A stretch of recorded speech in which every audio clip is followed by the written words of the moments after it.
Hello class 4 students. आज हम करेंगे आपकी इंग्लिश टेक्स्ट बुक सनशाइन से पहली कविता जिसका नाम है द स्टार्स। स्टार्स यानी तारे, और जिस पोएम को लिखा है सारा जे हेल ने। आप नीचे देख पा रहे हैं, नाम लिखा है पोएट का। कवित्री हैं, पोएटेस हैं सारा जे जिसमें बड़ा अक्षर लिखोगे, हेल। ठीक है, अब हम इस पोएम को समझते हैं। बच्चों, इस चित्र को ध्यान से देखिए। इस चित्र में आप क्या देख पा रहे हैं? एक छोटा सा बच्चा है और उसकी माँ खड़ी है। बच्चे को हम इंग्लिश में कहते हैं चाइल्ड, है ना, CHILD, चाइल्ड। तो ये एक चाइल्ड है और वो अपनी माँ या मदर से बातें कर रहा है। और किसके बारे में बात कर रहा है?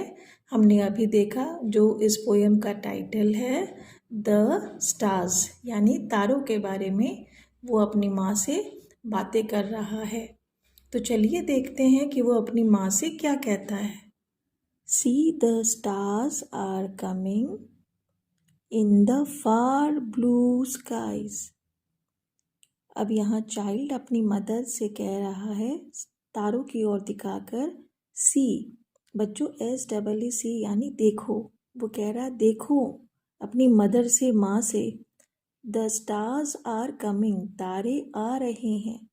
तो जब शाम होती है, धीरे धीरे रात होती है, तो स्टार्स स्काई में दिखने लगते हैं ना। तो बच्चा दिखा के कह रहा है माँ देखो स्टार्स आ रहे हैं। और कहाँ दिख रहे हैं? In the far blue skies, दूर नीले गगन में। FAR फार यानी दूर, ब्लू कलर हो गया, और स्काईज यानी आसमान। अब देखो, स्काई तो एक ही होता है, लेकिन यहाँ स्काईज लिखा गया है आइज के साथ में लय मिलाने के लिए। मदर लुक, फिर वो कह रहा है माँ देखो। वो बहुत खुश है तारों को देख के। दे ब्राइटन, बच्चों ब्राइटन यानी धीरे धीरे चमक बढ़ना। देखो, दे यानी कि वे तारे जो हैं वो चमक रहे हैं और उनकी चमक बढ़ रही है शाम ढलते ही। आर दे एंजल्स आइज, क्या ये किसी परी या देवदूत की आंखें हैं? तो बच्चा सोच रहा है कि ये तारे क्या है, कोई एंजल परी है या कोई देवदूत है जिसकी आंखें चमकती हैं रात में। तो बच्चा काफ़ी उत्सुक है जानने के लिए स्टार्स के बारे में। अब देखो उसकी मदर क्या कह रही है। नो माई चाइल्ड, नहीं मेरे बच्चे। द स्प्लेंडर ऑफ दो stars is given. Splendor SPLENDOUR, Splendor यानी चमक। तो ये जो चमक है मेरे बच्चे तारों की, इज गिवन, गिवन यानी दिया हुआ है। किसका देन है? like the hues of flowers by the God of heaven। तो माँ कह रही है कि नहीं माय चाइल्ड, ये जो चमक है स्टार्स की, ये किसने दिया है? जिस तरह से जो फ्लावर्स हैं, फूल है, उसके जो अलग अलग ह्यूज़ होते हैं बच्चों, ह्यूज़ यानी कलर्स, HUES, ह्यूज़ यानी कलर्स, वो किसने दिया है? God of haven. गॉड यानी भगवान और हेवन यानी ऊपर आसमान में स्वर्ग। तो जिस तरह हम कहते हैं ना गॉड ऊपर स्वर्ग में रहते हैं, और गॉड ने सारे फ्लावर्स को, ट्रीज को कलर्स दिए हैं, वैसे ही इन तारों को भी, स्टार्स को भी चमक किसने दिया है? गॉड ने। तो जो चाइल्ड है वो क्वेश्चन कर रहा है और मदर उसे जवाब दे रही है इस पूरे पोएम में। Mother, if I study, sure he will let me know why those stars he lighted over our earth to glow। तो अब बच्चा पूछ रहा है कि माँ mother, if I study, STUDY, study यानी पढ़ूँ, श्योर क्या तुम्हें यकीन है, he will let me know, वो मुझे जानने देंगे या मैं जान पाऊंगा। तो बच्चों ही का इस्तेमाल जो यहाँ बड़े अक्षर में H है ना, वो भगवान के लिए किया जा रहा है। तो कह रही है माँ अगर मैं पढ़ाई करूँ तो मुझे पता चल जाएगा। क्या पता लग जाएगा? Why those stars he lighted, आखिर ये जो स्टार्स हैं, तारे हैं, उन्होंने ऊपर आसमान में क्यों लगाए हैं, क्यों चमक रहे हैं? Over our earth to glow. अब ये लाइन में ओवर में देखो, एक ऊपर में छोटा सा चिन्ह लगा है ना, उसको हम एपोस्ट्रॉफी कहते हैं। तो वहाँ पे वी अक्षर छूटा हुआ है। ओवर यानी ऊपर, ओवर आवर अर्थ यानी हमारे पृथ्वी के ऊपर, टू ग्लो चमकने के लिए। तो बच्चों, स्प्लेंडर, ग्लो, ब्राइटन, ये सब चमक के ही अलग अलग इंग्लिश वर्ड है।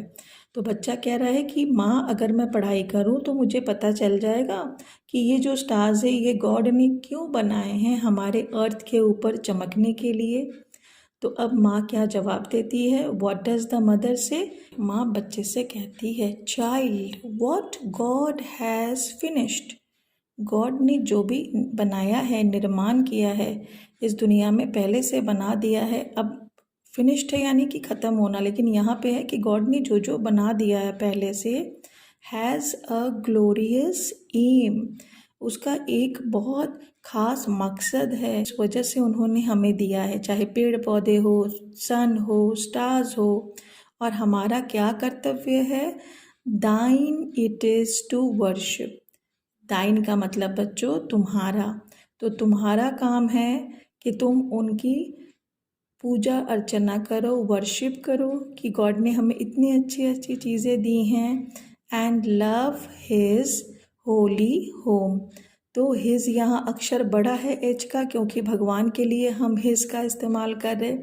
और होली होम, भगवान का घर क्या हुआ? हाँ, भगवान का घर हुआ ये धरती जिसमें हम रहते हैं। तो मदर कह रही है चाइल्ड से कि तुम्हारा काम है कि भगवान ने जो भी हमें दिया है उसकी पूजा अर्चना करो, उसका सम्मान करो, वर्शिप करो और उनकी इस धरती से प्यार करो। तो हम अगर धरती से प्यार करेंगे, उनके होली होम से प्यार करेंगे बच्चों, तो आप क्या कर सकते हो? आप ट्रीज़ लगा सकते हो, आप उनके अर्थ को गंदा नहीं करो, है ना। तो इस तरह से हम गॉड के को भी थैंक यू बोल सकते हैं। तो ये था ना बहुत सुंदर पोएम, द स्टार्स, मदर और चाइल्ड के बीच की। और इसमें जो न्यू वर्ड्स आप लोग देख रहे हैं नीचे, उसको काइंडली एक बार कॉपी में 1 या 2 से बार ज़रूर लिखें। ग्लो यानी चमक, एंजल परी या देवदूत, स्प्लेंडर इसका मतलब भी है चमक होना, चमक, हेवन स्वर्ग, वर्शिप प्रार्थना करना और ग्लोरियस महान। तो फिर हम मिलेंगे अगली कक्षा में और आप इस पोएम को एक एक वर्ड करके समझकर पढ़ने का प्रयास करेंगे। तो चलिए अब इस पोएम को हम पढ़ लेते हैं एक बार।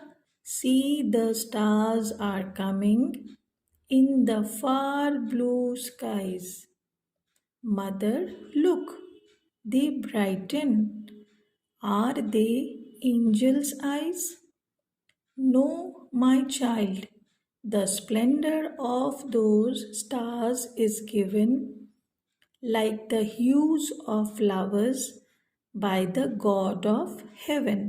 Mother, if I study, sure he will let me know why those stars he lighted over our earth to glow. अब मदर क्या कह रही है?